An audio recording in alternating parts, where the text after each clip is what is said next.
안녕하세요. 진태산입니다. 반공 성향으로 유명하며 100만 명 이상의 팔로워를 보유한 인기 1인 미디어 크리에이터 8형이 지난 28일 중국 통전 다큐멘터리 하편을 공개해 엄청난 반향을 일으켰습니다.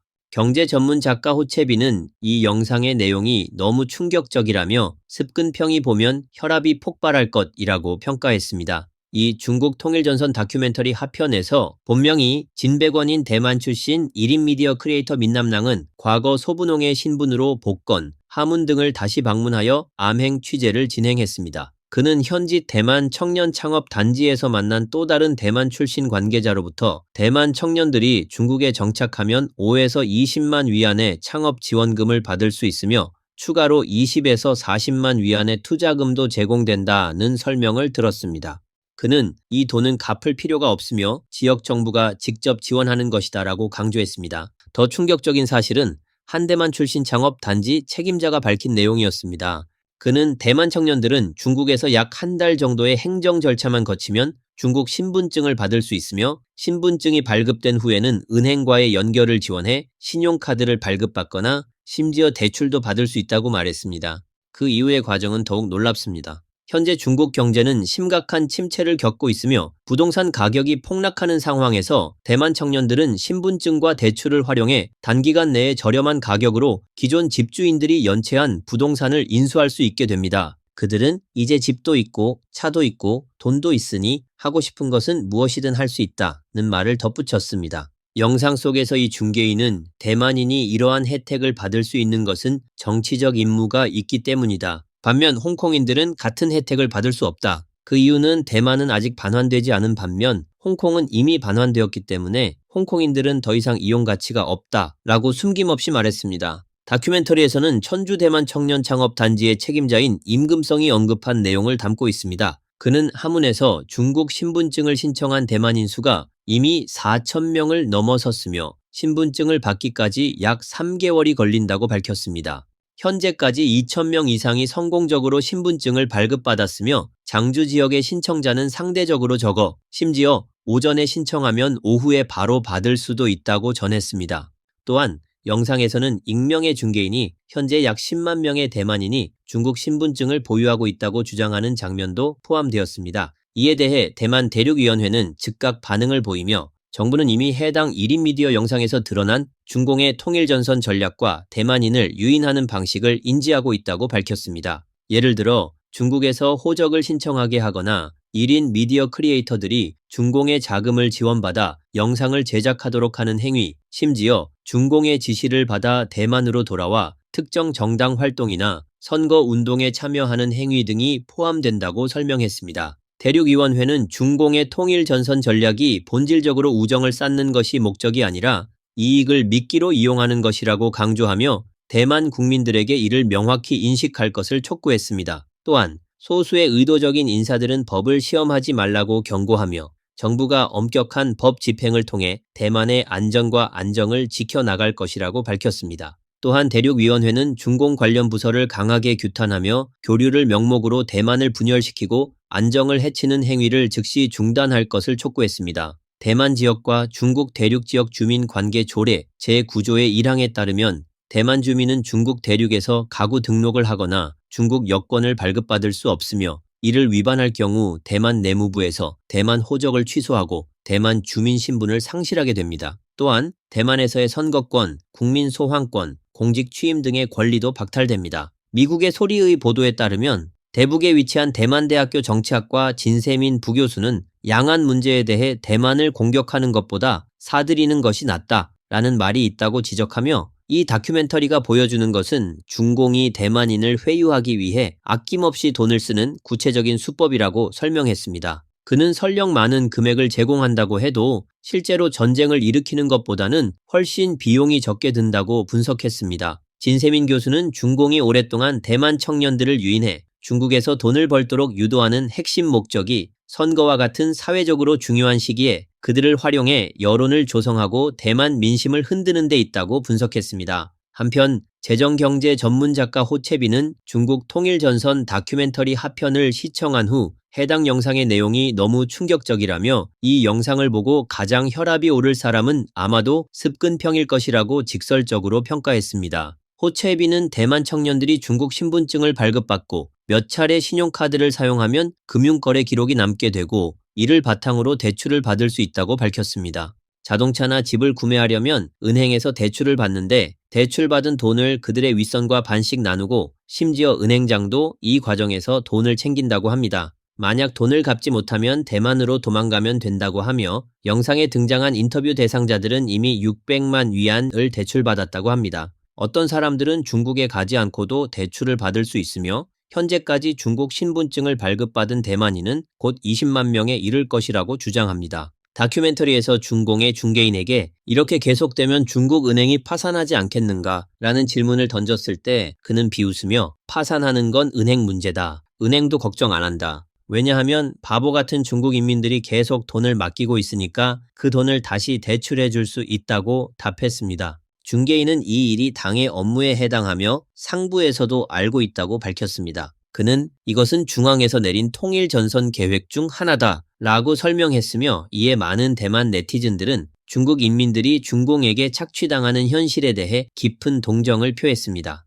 최근 몇 년 동안 중국 전역에서 은행을 상대로 한 시위가 빈번하게 발생하고 있습니다. 많은 국민들이 평생 모은 돈을 은행에 저축했지만 어느 날 갑자기 돈을 인출할 수 없게 되거나 계좌 잔액이 빵원으로 되는 경우가 발생했습니다. 더욱 심각한 것은 이러한 문제로 인해 거리로 나와 항의하는 국민들이 경찰력에 의해 강경 진압을 당하고 있다는 점입니다. 현재 중국 경제는 점점 악화되고 있으며 지방 재정은 붕괴 직전입니다. 심지어 공무원 및 체제 내 인사들조차도 공산당과 습근평을 향해 비판을 쏟아내고 있는 상황입니다. 최근 한 내부 정보를 아는 인사가 해외 중문 매체에 밝힌 바에 따르면 현재 중공의 현급 재정조차 완전히 마비된 상태라고 합니다. 그 증거로 막대한 부채를 동원해 지출을 감당하고 있으며 이는 이미 재정 수입 능력을 한참 초과한 수준이라고 합니다. 마치 처음부터 갚을 생각도 없이 악의적으로 부채를 늘리고 있는 듯한 상황입니다. 예를 들어 어떤 현의 연간 재정 수입이 수십억 위안 수준인데 이미 200억 위안을 사용했다고 합니다. 이는 마치 연봉이 10만 위안인데 30만 위안을 소비하는 것과 같습니다. 이 재정 적자는 각종 부채로 충당되고 있는데 여기에는 특정 목적을 위한 채권, 단기 국채, 장기 지방채 등이 포함됩니다. 특히 장기 지방채의 경우 최대 50년까지 설정할 수 있다고 하는데 중공이 과연 50년 후에도 존속할 수 있을지는 알 수 없습니다. 하지만 여전히 많은 국민들이 속아 국채를 구매하고 있으며 그 또한 은행으로부터 직접 국채를 구매하라는 전화를 받은 적이 있다고 합니다. 은행 측에서는 국채의 수익률이 높다고 홍보하며 적극적으로 판매를 유도했습니다. 지방 재정을 잘 아는 체제 내 관계자는 2025년 예산안이 발표되면 중공의 재정이 이미 붕괴 직전이라는 사실이 명확히 드러날 것이라고 예상했습니다. 그는 2025년은 매우 힘든 한 해가 될 것이며 2026년에는 상황이 더욱 악화될 것이라고 내다봤습니다. 그리고 2026년 이후 중공의 체제가 과연 어떻게 될지는 아무도 예측할 수 없는 상태라고 우려를 표했습니다. 그는 이렇게 말했습니다. 현해 연간 지출 예산 금액은 약 40억 위안이지만 현재 배정된 예산은 27억 위안에 불과해 13억 위안이 부족한 상태다. 또한 각종 민생 관련 지출에도 겨우 10억 위안만 배정되었다. 민생 지출 항목은 매우 많다. 예를 들어 장애인 보장금, 저소득층 생계보조금, 군인 유족연금, 그리고 퇴역 군인의 기업 전직 시 지급되는 소득 보조금 등이 포함된다. 원래 퇴역 군인이 기업으로 전직할 경우 추가 보조금은 필요하지 않았다. 그런데 지금은 왜 지급해야 할까? 그 이유는 퇴역 후 기업에 취업한 군인들의 수입이 공무원보다 낮기 때문이다. 체제 안정을 유지하고 퇴역 군인들의 반발을 막기 위해 정부는 공무원과의 소득 차이를 보전해주고 있었다. 그러나 현재 이 보조금조차 지급할 수 없는 상태이며 앞으로도 지급이 어려울 것이다. 과거에는 민생 관련 지출이 약 25억 위안 수준이었지만 지금은 절반 이상이 삭감되었다. 정부가 민생을 중요하게 여기지 않는 것 같다. 아니 정확히 말하면 이제는 돈이 없어서 신경 쓸 여력조차 없는 것이라고 본다. 그가 이상하게 여긴 점은 현재 재정 상황이 매우 어려움에도 불구하고 여전히 구치소를 확장하고 경찰차를 구매하고 있다는 것입니다. 그는 말했습니다. 왜 돈이 있을까? 그 이유는 정부의 안정유지 관련 지출이 줄어들지 않았기 때문이다. 공산당 정부는 절대로 안정유지 예산을 삭감하지 않는다. 이 분야에는 막대한 자금이 필요하지만 정작 경찰들의 급여는 줄어들고 있다. 또 한 가지 흥미로운 점은 경찰차 구매입니다.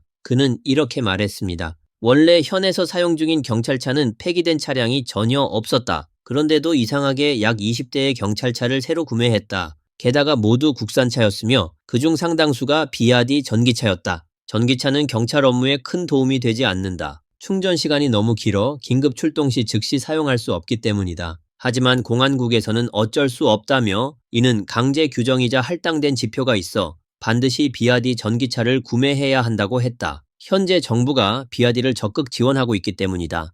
그는 이어서 설명했습니다. 현재 구치소뿐만 아니라 규모가 매우 큰 법집행종합단지도 건설 중이다. 이 단지는 공안국 소속이며 외관만 봐도 상당히 거대하다. 내부에는 다양한 폭동 진압 장비가 배치되어 있으며 기능도 매우 다양하다. 심지어 단기 구금 시설도 포함되어 있다.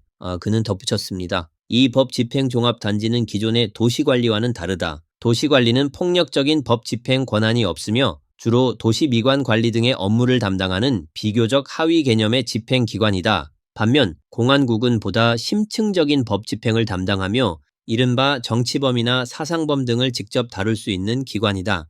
그는 이렇게 결론지었습니다. 각급 공산당 정부와 당위원회는 앞으로 닥쳐올지도 모를 혼란에 대비하고 있으며 이를 통해 민중을 탄압하려는 계획을 세우고 있다. 그는 이렇게 예측했습니다. 현재 중국 본토에서는 헌충 사건과 같은 일이 자주 발생하고 있다. 헌충 사건이란 최근 몇 년 동안 중국 본토에서 발생한 일련의 무작위적인 상해 및 사회적 보복 사건을 총칭하는 용어입니다. 이어 그는 민중들의 분노가 점차 정부를 향하게 될 것이며 결국 공산당의 앞잡이들에게까지 번질 것이다. 또한 현재 운영 중인 구금 시설들은 민중을 강압적으로 진압하기 위한 사전 계획의 일부이며 이미 준비가 완료된 상태다 라고 지적했습니다. 또한 그는 사회적 혼란이 발생하면 이에 가담한 사람들은 구금 시설로 끌려가게 될 것이다 라고 전망했습니다. 그는 또 다른 현상도 관찰했다고 전했습니다. 현재 병원들이 대대적으로 확장되고 있다. 이 확장 자금은 국채를 통해 조달되고 있으며 사실상 전부 빚을 내어 건설되고 있다.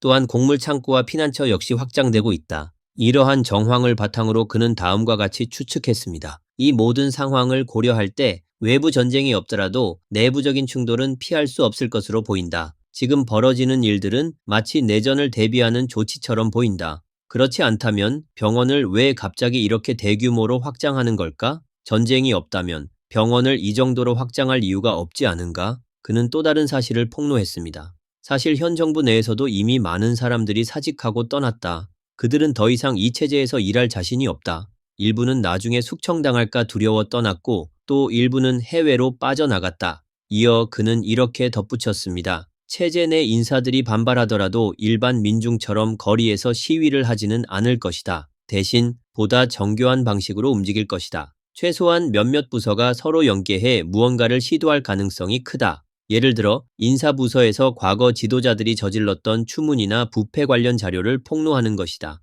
만약 이런 일이 발생한다면 그 파장은 일반 시민들의 시위보다 훨씬 더 클 것이다. 오늘 영상은 여기까지입니다.